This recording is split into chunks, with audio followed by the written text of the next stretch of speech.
Welcome to the Addiction Solution Podcast. I'm Michelle Dunbar.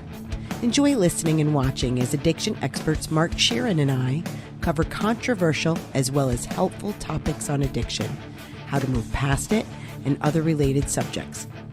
As two of the co-founders of the Freedom Model, Mark and I will give you a completely new perspective on the topics that matter to you. We will take to task the Recovery Society's lies and misinformation and replace them with facts, research, and the methods to move on from addiction struggles without 12-step meetings, rehabs, and the shackles of endless recovery. Let's escape the treatment and recovery trap together and learn to be free. Welcome to the truth. All right. Hi, everybody. Welcome to the Addiction Solution. I'm Michelle Dunbar. And I'm Mark Sheeran, and we co-wrote the Freedom Model for Addictions, Escape the Treatment and Recovery Trap with our colleague, Stephen Slate. Okay, so we want to let everybody know that we have been promoting our coaching certification program. And can I just talk about that for a second? Yeah, totally. Because I was talking to somebody over the weekend who asked me about this. And who kind of works on the periphery of the industry. And she was fascinated. She's like, so are you guys you're going to certify anyone? And I'm like, well, I mean, yes, but they have to go through the course, right? Like they have to show the aptitude. There's a certain amount of, you have to be a social person. Yeah, you have to have the social skills. You have to have the social skills to do it. But there are a lot of people now that are very, very interested that already work in treatment and that already are clinicians of some sort. So they already have that skill set. And yes, if you work in a MAT program or a treatment program or whatever, and you're like, I want to know how to help people for real. Yeah. Yes. Like I don't want to stress out anymore. I don't want to feel like this woman works in law enforcement. And she was like, that's brilliant.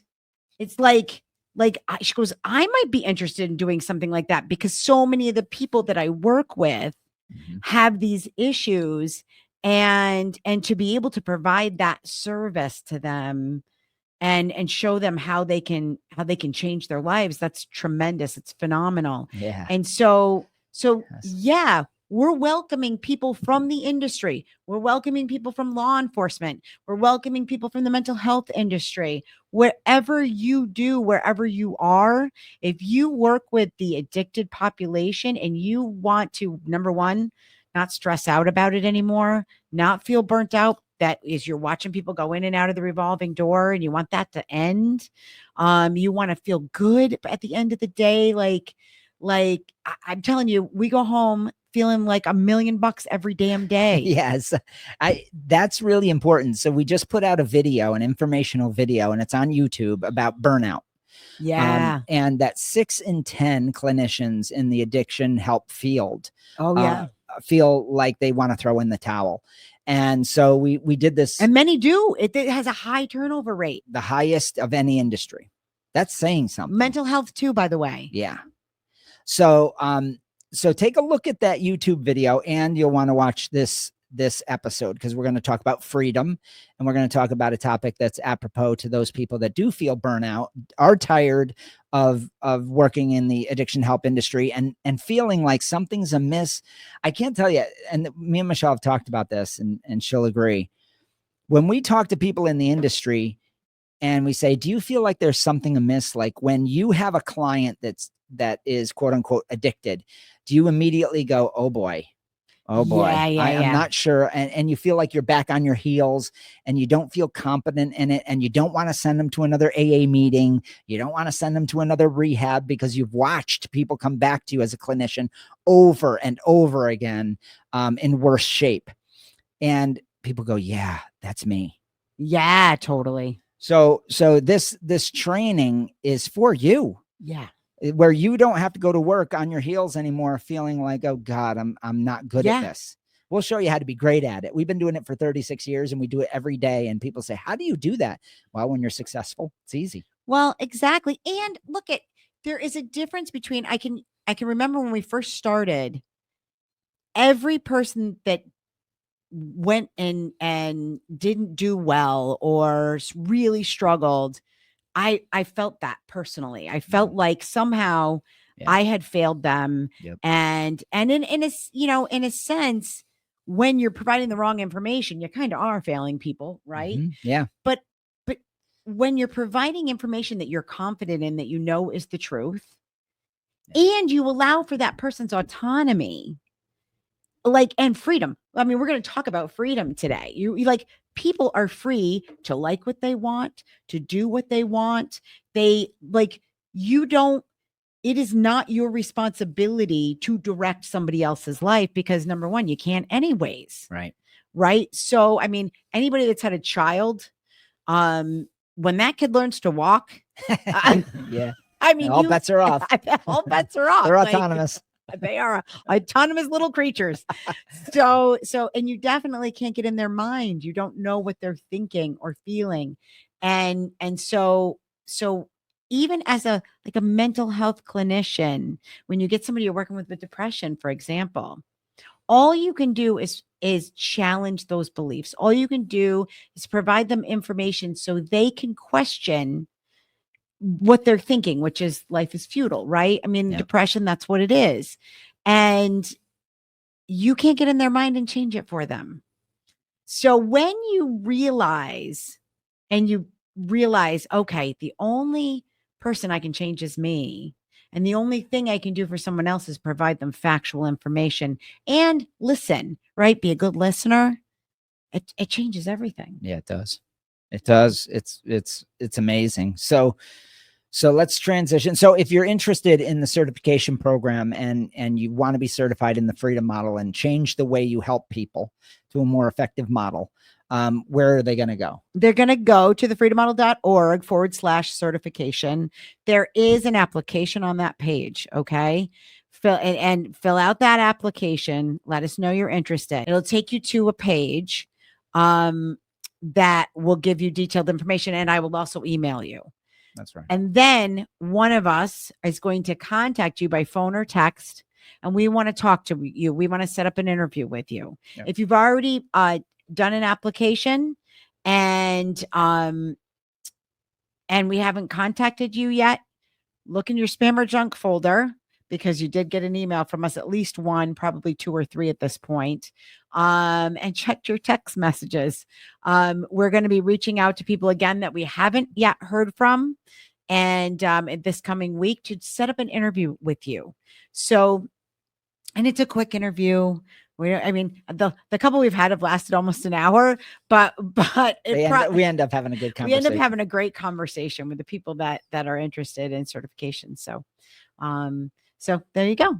And then it'll give you all the details. And we are right now enrolling for both the fall and winter sessions. And there's only 25 slots in each, so that we can really make sure we're training you properly. Yes. And, the resource of Michelle and I is used properly. Yeah, it's an exciting time. It is. So, it is. Okay. So freedom. So what will you be training people to get? Right. Yeah. So, yeah. So somebody asked us, why did I come up with the title, right, The Freedom Model? How did that happen? What does that even mean? Because originally that's not the name of what we were doing. It went through probably 5 or 6 different name changes as the research, as the evolution of what we were understanding about the concept of addiction changed. And that concept changed based on the idea, number one, that I was dealing and Michelle was dealing, we were all dealing with autonomous people. Yeah. So if you're a student of mine and I'm coaching you, one of the first things I'm going to ask is, what constitutes success to you? What defines success in our session? We're going to have a 90-minute session. And this is one of the first questions I'm going to ask you as your coach. We're going to have a 90-minute session today. What would you define success as? And then whatever they say is what I'm going to shoot for. Now, why is that important? Is because if they say, I just want to learn how to get really high, drunken high, and not have my wife find out. Right. That I have had people say that. Yeah. And so that's a very different thing from somebody who says, I want to learn that. In the vast majority, I say 9 out of 10 will answer in this way. They say it differently, but they say, I want to know that I'm in control. Yes. And that I'm a master of my destiny, essentially, when it comes to drugs, alcohol, or whatever fetish we're dealing with. And I go, okay, now I know the end goal. What's interesting about that question and their answer is, I'm not saying something prescriptive. I'm not saying, okay, so we're here and we're going to teach you how to abstain. And, there's none of that. No. Because I'm not the one who makes a decision for an autonomous, critical thinking human being that is autonomous and has their own sovereignty. I have no desire, nor do I live in the illusion that I have some capacity to manipulate, coerce, and change your mind for you. And so that concept, when I really understood that I am a passive player providing information, that probably happened in around from the year 2000, 1999 to about 2017 when we wrote the book, is where I really firmly understood that. Yeah. What my role was is that I'm a passive purveyor of information that is factual. And now, and I'll let Michelle speak on how she does this, but when I ask that question at the beginning of the session, and then we build the puzzle together where I get to understand their circumstances. Then I ask the questions with my Socratic method, right? I'm asking questions so I understand who this person is. Everything that I'm doing is in pursuit of that person's goal. That's freedom. I have no agenda. I'm just there to say, okay, I'm going to show you how to have control, how to have that sense of control. I'm going to show you how to whatever, A, B, C, D, and E. So anyway, that's freedom. That's freedom for me. I don't have to be prescriptive. I don't have to manipulate, coerce, shuffle people around. There's no shoulds, have tos, none of it. There's just, what do you want? And I'm going to help you get there. Well, I think I had a guest when we were at the retreat, when we were teaching at the retreat. I had a guest come in and say to me, you need to tell me that I can't drink. That's so common too. You need to tell me that I can't drink. Because I asked the same question, Mark. We always start with the same question. What is your goal? And, because a lot of the people we get now know the freedom model already. They don't say this as often. That's true. But some still do say, well, my goal is to be abstinent. And then you have to dig further for that, right? Because I have to be abstinent. You don't have to do anything. And this is what I'm talking about. So many people go through life and they think they go from one thing to the next, and they're not conscious of it. They feel obligated. They get up and they go to work every day. And, by the time you're in your 30s, so much of what you do is habitual. And so much of what you think is habitual, so much of what you believe is based on past experiences, and that you're reinforcing those beliefs based on your habits. And you're kind of like just kind of going from thing to thing to thing, not really conscious. Right? There's a difference between being alive and living. So when somebody comes to me and they say, I have to be abstinent, that's just another one of those things where they're just going from thing to thing to thing, and they're not consciously choosing. Yeah. They're not asking themselves why they're even saying it. Yeah. Well, so when that woman said to me, you have to tell me I have to be abstinent. That's what I want you to do. I want you to tell me I have to be abstinent. And for the first time I said, I can't do that. I'm not going to do that because it's not true. And I'm not willing to lie to you. Okay. You don't have to do anything. She's like, I'm going into liver failure. I have to be abstinent. Nope, you don't. Right. Your liver can fail and you can die. And you don't have any power to make that happen anyway. I don't. Right. So And then I asked her this question. I said, because I knew the answer. How many treatment programs have you been to? 12. Did they all tell you had to be abstinent? Well, yeah. And here we are. Yet here we are. So you picked us because we're different. So why would you want me to do the same thing you've been doing for the past 30 years in 12 different treatment programs? She's like, I wouldn't. And I said, no, what we're going to do is you're going to start to live mindfully and you're going to figure out what you want and I'm not going to judge it. If you said to me today, I love drinking so much that I'm willing to give up my liver for it in my life, I would say, okay. Right. And obviously up to that point, she has been willing. And that's right. it. And that's what I said to her. I go, does that make me less compassionate than the people that lied to you? Right. Right. Right? No. But here's what I can help you to do. If you get to the point where you're like, if you just said to me, I want to live. Okay. I want to live. Okay. Do you want to live more than, are you willing to live without alcohol? Well, not right now. Are you open to learning how you can be happy without alcohol? Yes. Now we have a place we can go. If you're open to the idea that maybe you can be happy without alcohol or with less alcohol, then we have a place to work from. That's right. So, but all of that is about becoming mindful of our decisions and what we really want. The woman that I worked with that said that to me was in her 60s. And so she had a 40-year drinking career. And up until that point, nobody had ever asked her, do you think you can be happy without alcohol?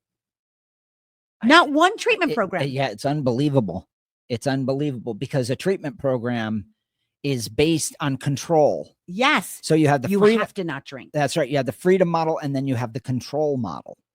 You have the freedom model, and every single other modality in the addiction help world is a control model because they don't believe that you're capable of changing or being happy without it. Right. So they built the drug up so much that they believe that you're in a perpetual state of deprivation. And because they come from a perspective when somebody walks in the rehab door that you are being deprived of what you love, they're terrified that if they mention, do you like alcohol, is the goal to moderate. Mm-hmm. It's so scary to the staff of those programs because they're afraid that the lure of the drug, this sort of straw man that they've created, this elevated status of drugs and alcohol or whatever fetish, is so powerful that the person will leave the rehab and not pay. And I've been in so many meetings and consultative meetings where the entire meeting is dominated. And I'm telling you, how many professionals, I want you to listen to what I'm about to say, where every tactic is about avoiding the drunkalog. You know, we don't need them talking about their past, you know, and we certainly the great times they had and the right? good and the good positive aspects, that they're not allowed to talk about the good aspects of things because behind that is a terror that they're going to say, well, you know, Johnny might leave the rehab. They might leave. And that's a problem. It's a problem for their financial model.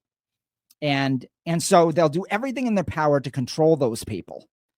And they're coming from a perspective of absolute total control. And never do they say, what do you want and why? Right. It's like there's a fear factor. Now, we're not beating people up in the treatment programs. We're not doing that. You know, the clinicians that are on the floor working care about people. And I think there's a fear that if I allow someone to tell me what they really want, of course, they're going to say, I want to be drunk and high all the time. And because that's what I absolutely want. That's how I'm happiest. 90% of the people aren't going to say that, but there is a fear that they will say that and they'll start romanticizing it and then they're off to the races. Right. So there's this idea that we have to pigeonhole people into abstinence, that at any cost. That's a great point. So they're gonna force them into a position that they don't want. Right. So you got to, what we do in freedom is we go from the point of, can we be honest? Let's have an honest talk about it. It's okay to say what that. What the hell do you like about it? Yeah. And so that's freedom. So the way we came up with the name Freedom Model is because you're free to think what you want. Yes. And boy, now what's interesting is it gets sticky and it gets a little more complex, because if somebody's been to treatment, first of all, they're not used to talking about what they want. No. Or what they like. And when they've gone to multiple treatment centers, the drug has been built into such a juggernaut of value. It's been overblown to such a ridiculous degree that it has a godlike presence. So I have to, and Michelle too, when we're coaching somebody, we have to start from the perspective of, I want you to say what you want. And then they go, really? I can do that. Yes. I want you to, well, I really like shooting heroin. And I go, okay, now we can work from your truth. Right. Now, objectively speaking, I think my professional opinion is that based on some of the things you've already said in this coaching session, you have a very elevated status of this drug that isn't actually real. But that's a different topic entirely. We're going to go down a path where we challenge what you believe about the drug. But make no mistake, the industry has built the drug into this godlike presence in your life. That isn't actually true. And you're reinforcing it with your actions. So you believe it, you reinforce it, and it manifests. I have to reverse engineer that with you with truth. And that takes 3 sessions. That's what we do. But I don't ever tell them that they have to abstain. What I say is, let's talk about why you like it. Let's see what's real. Let's challenge it. And let's have some fun. Yeah. Yeah. Let's explore these things. Now, we also get almost equally the people that are so heavily confused that they're like, I hate it. There's nothing I like about it. I don't know what I like about it. And I believe them. Yeah. I believe them, because we live in a culture where you're not allowed to say, I like getting drunk. Right. You're not allowed to say, I like being so high, I'm almost passed out. And then there are people who don't like that part of it, right? The blackout drunk part of it, but they like the real buzzy, like, part of it. But they don't even say that. Right. And so yeah, with these coaching sessions, that's what we have to do. We have to say, let's set aside guilt and shame. I know we talk about this, but it's so crucial, because in the control model, it's all about guilt and shame. You're supposed to feel guilt and shame. How could you even like something like that? Yeah. Right. And so you have been conditioned to not even be truthful to yourself.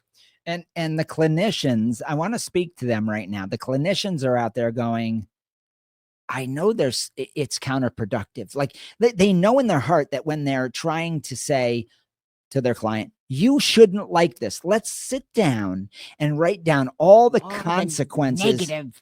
Yeah. Yeah. All the negative results of your getting high. All the bad things that you keep doing. And when the person does that, oh God, it just, the reason it's so utterly useless to do this is because it's counter to human behavior to be motivated by negatives.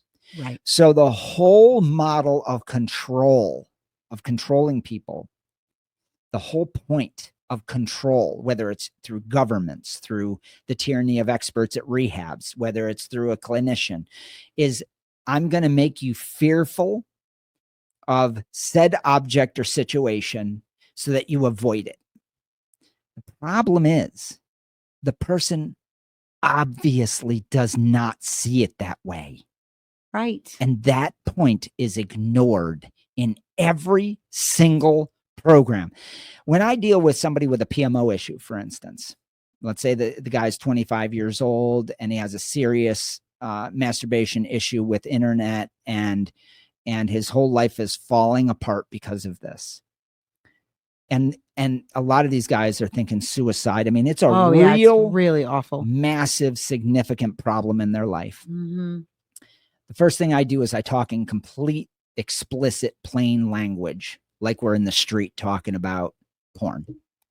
And they go, and you watch them sort of at first get shocked by this. And they're like, I can't believe you're talking about liking porn. And I go, well, you obviously like it a lot, right? Right. Like what else would we be talking about? Right. I mean, we have to come from a perspective that's real. Nobody engages in behavior they don't see value in doing, and they don't like, and nobody has a problem with something they don't like a real lot. Right. So if I'm not coming from the perspective of truth, right, and that is, our starting point has to be an honest starting point. So then what happens is they're sort of put back in their chair, and then they're hugely relieved. Yes. And what's really interesting about this approach with non-judgment, the Socratic method, and what we do in coaching, what we do at the Freedom Model, is that within one session, we eliminate guilt and shame from the conversation. You want to talk about productive? At that point, you're having the people feel liberated.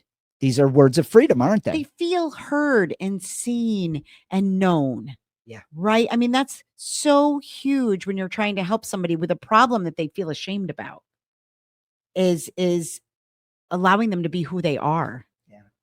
Allowing them to talk about their fetish object, whether it's beer, heroin, or porn, or gambling, or cigarettes, whatever it might be, to be able to say finally, to smile slyly and almost embarrassingly the first time, is how it always happens. I go, yeah, I do. I fucking love this. Yeah. And I don't know what to do about it. And I go, okay, now we can work from that perspective. So when we came up with the Freedom Model, the title, the Freedom Model, I don't know what year it was. It had to be, oh gosh, it was probably 25 years ago. I think it was like you came up with the positive drive principle first. Yeah, it was all around the same time. Like it was like 2008, maybe. I don't know. Yeah, it was about 20 years ago. It was right around 20 years ago. And you know, Mark was like, I think pretty much everything everybody does, everything you do is in the pursuit of happiness, even if you're somebody that is going from like what I described earlier, even if somebody that is a creature of habit and you just, everything you do seems obligatory, you're still doing that. Your positive drive principle is not something you can activate or deactivate, right? I think sometimes people think that. That's a great point. Your positive drive principle is always at work. And so the only thing that changes when you're not mindful about the things that you're doing is you feel a victim, you feel passive, you start to feel very dissatisfied with life, even though you're doing the next thing that you think will make you happier, right? That's right. Like you're not consciously. So when we talk about the positive drive principle, you can either consciously implement the positive drive principle or let it do its thing in your life anyways, because it's going to. That's a great point. So one of the lessons that we do is write down your expressions of your positive drive principle. What do I mean by that? What is an expression? An expression might be, I'm going to drink this cup of coffee right now because that's what I want to do. I am expressing what I believe will make me happiest in that 5 seconds of drinking the cup of coffee. And when you become conscious of your personal expressions of your positive drive principle, that's what Michelle's talking about. So in coaching, when we do that, we suddenly realize the only way I can be totally cognizant or aware of my expressions is if I get rid of shame and guilt first. Yes. Because if I'm shameful about the fact that I like coffee, even though it makes me jittery and crazy, right? As an example, I don't know, it doesn't really do that, but let's say He can let's drink say a cup of coffee and go to bed. Yeah. I'm just saying. but or let's say it's something else, some other fetish that was really, really, drinking a case of beer. If I become conscious of the fact that I'm drinking a 30 rack every night and I'm falling apart, then I can say, wait a minute. If I take the guilt out of it, I drain the guilt and the shame and all the ghosts of what people have said, how bad it is for me, and the rehabs that made me list out how much I hate it and what it's done to my family and how it took my license away and all this kind of stuff. You get rid of all that shit. Yes. You get rid of all that shit. You put it on a shelf and you go, just imagine. I want the listener and people watching to imagine you take all that stuff and it's this nasty coloring and you put it off to the side. And what you're left with is, why do I like a 30 rack? Yeah. And when you can look at it, that's an expression of my positive drive. I believe that the 30 rack provides me the best avenue to my happiness. That's freedom. Freedom is the freedom to be able to say, yes, I believe that this is the best expression when I'm doing it. But you're allowed to question it. Yeah, that's when you question it. When you're like, you're allowed to do I question. really? Because it's not just, why do I like beer? It's, why do I like 30 beers? And over and above 2 or 6 or none. Right? So you're allowed to start thinking in those terms of, okay, why do I like 30 beers? And become mindful as you're drinking it. Like, what is this doing for me? And is it actually doing what I thought it would? Because going into, as you start drinking, you definitely have expectations. I mean, or else you wouldn't be doing it. You are looking forward to something. What the hell is that? Mm-hmm. So that's when we're talking about freedom. If you want to be truly free, you start to get in touch with and understand yourself on a different level. Like, okay, what do I like about this? And what really will make me happy? Not based on what made me happy 25 years ago. Because I think sometimes people are going along those because, 8 drinks made me pretty happy when I was 18, 19, 20 years old. Right. I was pretty happy doing that. Yep. It doesn't make me happy today. So the value of having a coaching session like this, that's structured in this way, is really interesting because it may be the very first time in somebody's life that they're able to express their truth at that moment. Yes. And I can't tell you how I watch people say to me, wow, I am really glad I had this session with you because I've never, ever even been able to ask myself these questions. You're so trained with guilt, shame, and control and coercion and manipulation by the world, the culture, your wife, your husband, your family, society, the law, probation departments, social services, child protective, rehabs. It's fucking endless. For sure. It's fucking endless. And then finally you can sit in this private session and go, even with all that raining down on me, the only thing I want to do is get totally hammered. Yeah. And then I go, I get it. Yeah. I was there too. Yeah. I loved it. Now, when you get there in the session, now let me back up. Some people can get there on their own. Yeah. Lots of people. The multitudes of people that get over the problem, the millions that do every year globally, do that on their own. They navigate through that labyrinth of judgment and guilt and shame. They cast it aside at some point and they go, I think I'm ready to stop for me. I'm ready to stop for me for these reasons. And then they do, or they moderate, or they just move on with their lives. What we do with the sessions is we just fast track that. We just fast track it by being some sort of reflective mirror with the Socratic method and asking the questions and being open and being able to have a free dialogue. Freedom. See how that happens? Free. A free dialogue. You can change your life really fast. I mean, it just takes off. So that's what freedom is. Freedom is being guiltless about what it is you're doing. Now, I'm not going to say that if you're hurting people, destroying lives, and you're just a destruction ball to everybody around you, a wrecking ball, that you shouldn't feel guilty about that. I make no judgments about that. You're probably going to feel like shit. I know I did. But in the sessions, we finally have a way to clear and put that on a shelf so that you can figure out why the hell you like it. Yep. And then if you want to feel guilty about that, that's on you. You know, that's a different discussion for later. But problem solving requires a clear view of the problem. And you're not going to have that without some sort of Socratic method or some sort of process internally where you let go of the shit that's blocking you from it, from proper analysis. So anyway, that's freedom. Freedom is you're autonomous. I'm autonomous. We all get to decide for ourselves. I want to say one more thing about freedom, okay, and what the freedom model is all about. And that is when you know that you're fully in control of every single behavior, when you know you're free to have a cocktail, if that's what you want to do, and then not have another one for 2 years, and then have another one, and all of these things that used to be problematic for you now do not scare you.